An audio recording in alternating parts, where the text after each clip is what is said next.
Cooter's Crib, okay? If y'all know about Cooter's Crib, you pay by the hour, you know, because sometimes you got to get in and get out, you know. I mean, and it'd be a shower in there. It's like the dude throw his, you know, pick her up on the sink, you know, wash it or rinse it off. You know, it can't smell like soap, because if it smell like soap, then his wife gonna be like, why your dick smell like soap? Hey, smoke! Hold!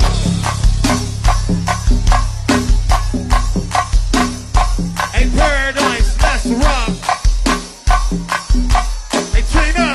Yeah. Okay, lovers, if you have not already done so, please make sure that you like, share, and subscribe, because it is so important to my success here on the YouTube. And if you do not have a retirement and/or investment plan in place through your employer, please check out the Acorn app below. It will change your life. Now, let's talk about Morris Day's On Time, A Princely Life in Funk. I'm not even going to say what part this is, because I don't know. All I know is I think we got one more section to go, and then we done. One day or one night, the time was on the Late Show with Jay Leno. Wait a minute, Clarence. The Late Show? That's not what it's called. It has always been called the Tonight Show, I think. Are you sure? Who the fuck was the editor? Am I wrong, y'all? I swear to God. Didn't Jay Leno take over for Johnny Carson? I swear to God, that was the Tonight Show. But I digress. So anyway, the time was on a show with Jay Leno. I swear it was the Tonight Show, but and the Late Show was something totally different. Wait a minute, that's the dude that's on Channel 9 that was on the Late Show. Do you know the dude who like black people with the, you know, the Gabonese? I forget his name. Y'all put it below. The dude who had the Late Show that was good competition for the Tonight Show. David Letterman. That was his name. So I'm like, which one was it? Was it the Tonight Show or was it the Late Show? But you know, that's trivial bullshit. So anyway, guess who was on the front row? Princey Pooh. Okay? Prince say, I want that old school funk, and I want y'all to be a part of it. So it's 2004, and Prince is saying, I want that old school funk back. I'm trying to create a project, musicology, and I want you to be a part of it. You and the time must be there. So Morris Day is excited for the tour to be back out there, you know, feeling the people, feeling that energy. People like that. I don't know. I just think that, I don't know. He's a Sagittarius. You know, all of them are reckless, child. But anyway, he's excited for the payday and the tour, okay? Because all he is having right now is fun. He feel like he is back on the map, child. So anyway, one day, the time was in Vegas at Studio 54 in Vegas, bitch. Because, you know, they didn't close down their original one because, you know, it was all kinds of stuff. Fushnickerkins going on, child. No more Studio 54 in the New York. It's only in Vegas now, right? So one day, the time was doing a set at Studio 54. Prince, he jumped up on stage, picked up a guitar, and started you know Prince. Prince loved the vibe, and you know why? Because he created them. He's able to jump in and out effortlessly. So afterwards, Prince and Morris Day talk. Prince is still on this musicology thing. Baby, he is raging war against the machine. He wants to bring back that old school funk. To this day, I don't understand why funk is not still funky. Like, why don't people utilize it more? I have no idea. Well, all right, you squares, it's time to smoke. Fire up this funk and let's have a toast. It'll make you dance and some of everything. Everybody get high. Busting out, we're busting out on the funk. Busting out, we're busting out on some serious funk. Y'all, why do y'all think that people don't do funk? Like, they don't even sample it anymore. Like, why do you think that? I'm lost with it. Prince believed that the time was an intricate part in his whole concept of musicology. Or says it was a good idea, but it was a fluke. Prince says, how so? Morris says, because you threw us in a trick bag, nigga. We thought we was going on tour. No, that wasn't the case. What was happening was we just played on certain dates. We didn't have a solid contract. When you needed us, you would need us. If you didn't need us, we wouldn't hear from your ass. It was just really fugazi, okay? Prince say, so you wasn't happy for the exposure? That daggone Prince, man. He's a Gemini, but I swear he moves like a maniacal ass Scorpio. Like it's like he's constantly testing Morris. But let's move on. So Prince said, you not happy for the exposure? Morris said, of course I was happy for the exposure, but you dropped us off like we was old $2 hoe, okay? And the only time you picked us back up is when ticket sales were low. Ooh. Prince said, I ain't never hear no complaints from you. Morris said, nigga, you ain't even got no cell phone. How could I call you and give you and tell you a complaint? I got to go through 17 people just to tell you, hey, buddy, how you doing? Or ask you how you doing. You ain't had no cell phone, or at least you say you ain't had no cell phone. Prince, now I'm going to give you a dummy chop for this. Niggas in jail got cell phones, Prince. Post tour, post the bullshit tour / musicology tour. What happened was he summoned Morris, here, now, him to Paisley Park. They back in the studio. They working again.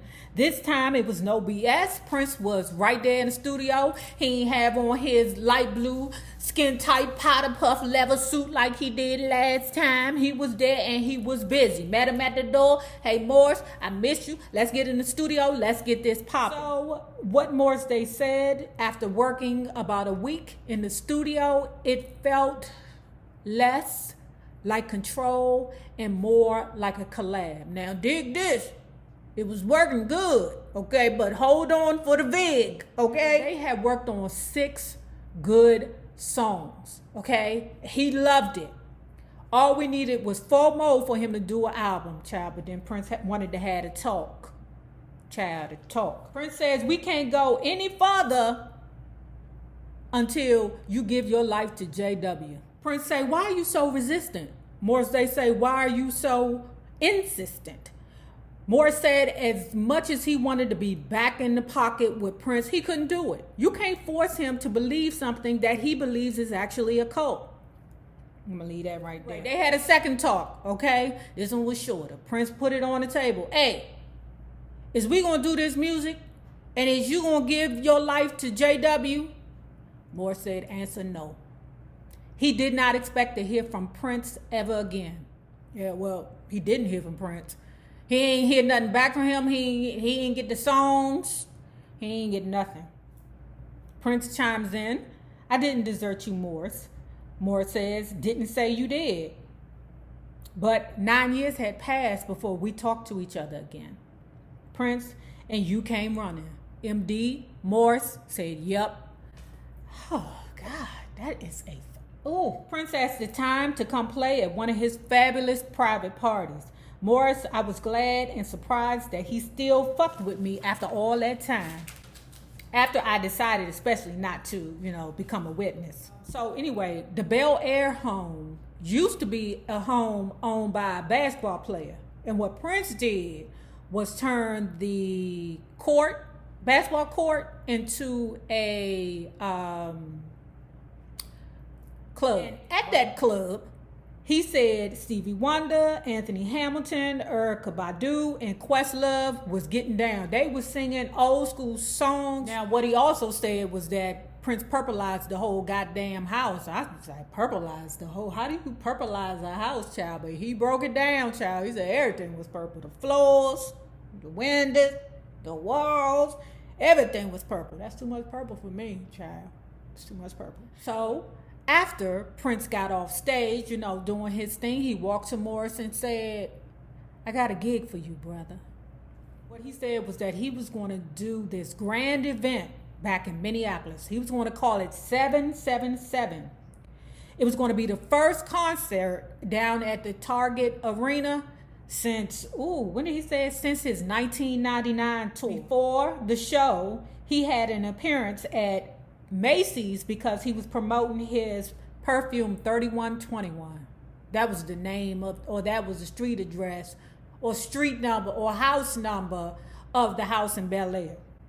No, the Purple House. Now, one of Prince's managers called Morris and said, okay, you know he got this big shindig coming up, 777, not 9311, but he got this big thing going on back in Minneapolis, okay? It's nostalgic. Morris is excited. He is ready. After negotiations, what ended up happening was, of course, it wouldn't be right if Prince didn't put Morris in the trick bag some way or another. But after negotiations, the only thing that Morris had to take care of, which was some bullshit, was the transportation. Prince took care of the hotel accommodations, which was some bullshit. It was 30 miles away from the venue, and it was a dump.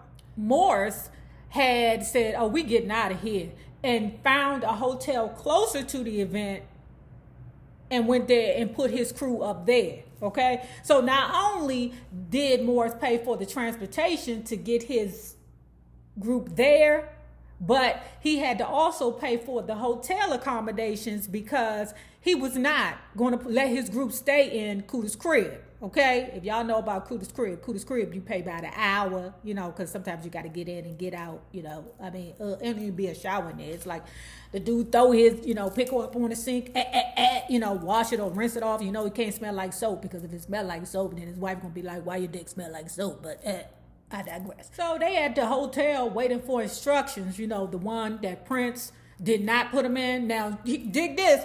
Morris did call Prince and was like, Prince, you need to do better. Okay, we can't stay here in this Cooter's crib. Are you crazy? We are the time, brother.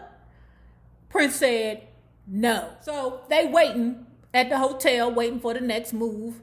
One of the Prince's managers called and said, oh, you canceled.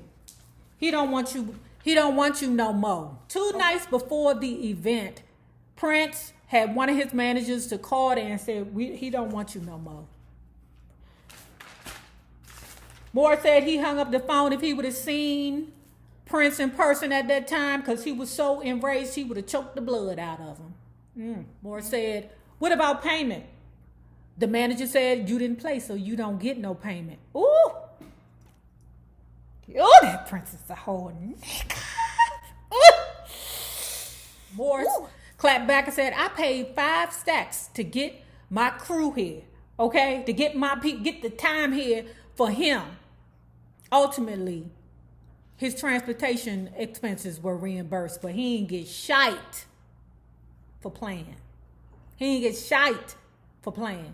Because like the manager said, you ain't play. He bothered. But Morris got bigger problems, buddy, because he just had a 6th son. A 6th one. His name was Elijah. He was born in July. But it wasn't by Judy. It was by some girl named Lorraine, child, because he had fell madly in love with the girl Lorraine. He said it wasn't Judy's fault and it wasn't Lorraine's fault. It was all his fault. Of course it is, nigga.